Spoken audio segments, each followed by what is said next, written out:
Projekta beigās paši uzrunājām, ko nozīmē EGIS, tas ir skolotājiem. Mēs nevaram saprast, kāpēc tur ir tas B burtiņš. Un projektā aktīvi cilvēki bija skolotāji, bet tas neizslēdz arī to, ka bija piesaistīti vēl citi arī un bija arī audzēji. Tad kāds bija projekta mērķis? Projekta mērķis jau sākotnēji bija ģeogrāfiskās informācijas sistēma izmantošana izglītībā, un tas jau pats nosaukums pasaka to, ka ne jau tikai ģeogrāfijā šīs sistēmas var izmantot arī kurā no mācību priekšmetiem. Un tātad tas taustāmais rezultāts būs platforma, kurā varēs, kurš skolotājs sākotnēji bija doma, kad reģistrēties šobrīd, tātad piekļūt materiāliem un arī stundu plāniem.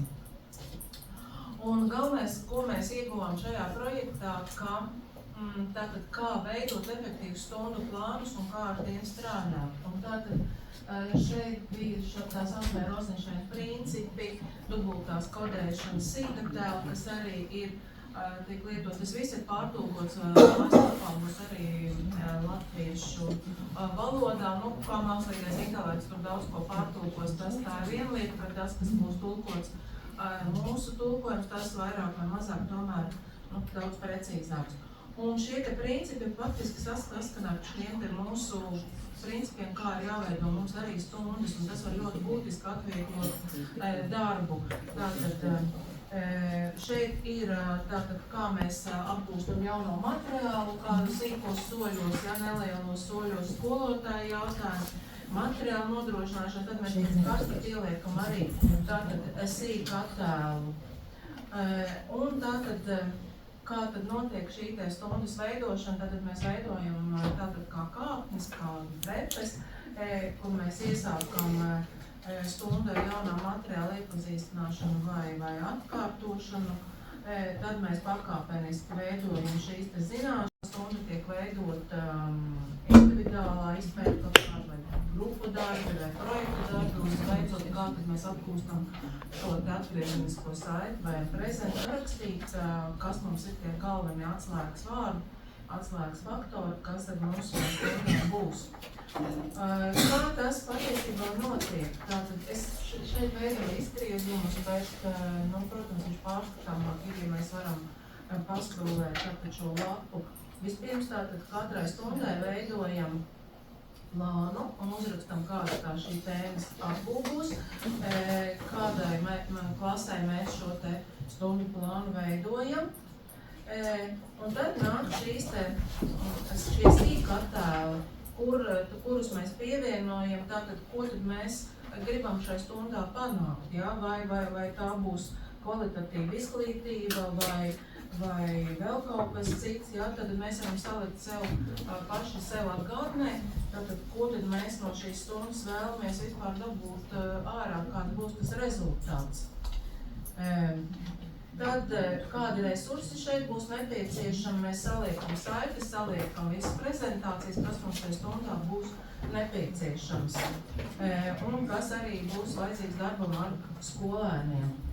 Un tad nāk šis te plāns, kā mēs sev izveidojam šo plānu, tātad ar ko mēs sākam vispirms pārskats, varbūt tā ir kaut kāda viktorīna, varbūt tas ir kaut kāda cita saite, tad process, kā mēs iegūstam informāciju par to, kā skolēns ir apgūs iepriekšējo tēmu, lai tagad varētu produktīvi sekot jaunajai.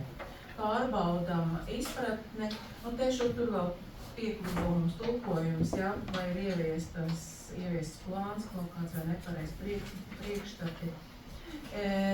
Tad mēs tālāk, jo pirmajā posmā veidojam jaunu materiālu īsos posmiņos, ja, tad ko tad mēs to darīsim. Un ne visur obligāti ir jāizmanto šīs te ģeogrāfiskās informācijas sistēmas, kaut gan arī tās var izmantot.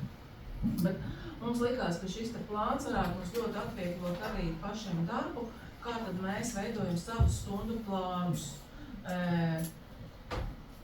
Pie tam šeit, kas vēl ir trešajā posmā, tātad var tikt iekļaut skolēnu praktiskais darbs, un šeit parādās jau arī tas, kad ir, kā tad mēs sasniegsim augstu apgūves līmeni. un mēs labi zinām, ka no mums pieprasa procesa diferenciācija, tad patiesībā šī būs tā vieta, kur mēs iekļaujam to, kā tad mēs dabūsim to augsto līmeni, ja mēs pamat līmeni dodam jebkuram.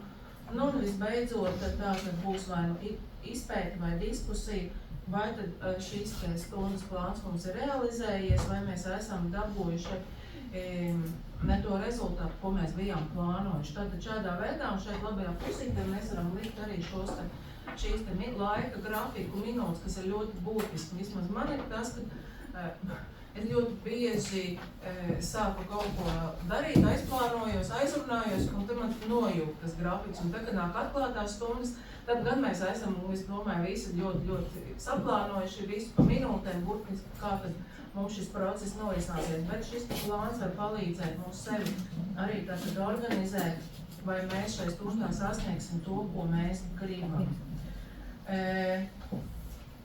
Nu, un tad vēl ir arī, ka pašās beigās mēs šai plānā varam pievienot galvenās terminoloģiju definīcijas, varbūt tas, kas ir skolēnam jāmeklē, ko mēs no viņa sagaidām, vai tas, ko mēs jau viņiem iedosim.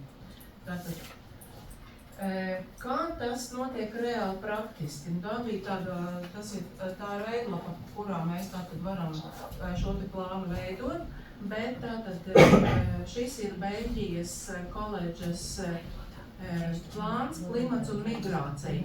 Tātad šeit viss ir aprakstīts no sākuma, kas tiks izpētīts. Šis ir tieši ģeogrāfijas stundai.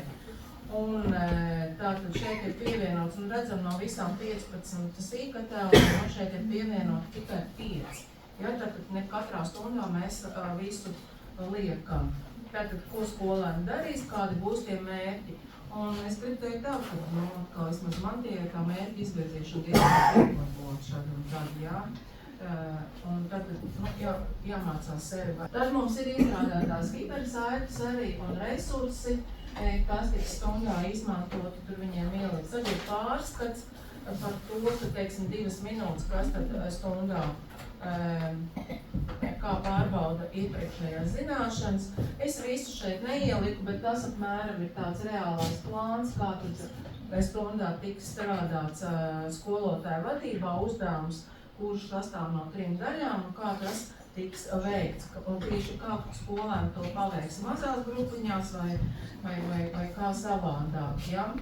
Un tātad arī, kur tad ir tās definīcijas, kas tad ir, teiksim, vilces koeficients, kas tur vēl ir IKP, kas skolēniem būs nepieciešams, tātad tās arī tiek izcelts, kas ir nepieciešams. Nu, un šeit ir vēl viena stunda par to, kā mēs sinus un kosinus funkcijas varam izmantot klimata pārmaiņu aprakstam, jo, to mēs labi zinām, ka to tā var izdarīt, ka tā kā viņas ir tādas cikliskas un iet tā kā sinus funkcija, kosinus funkcijas grafiks.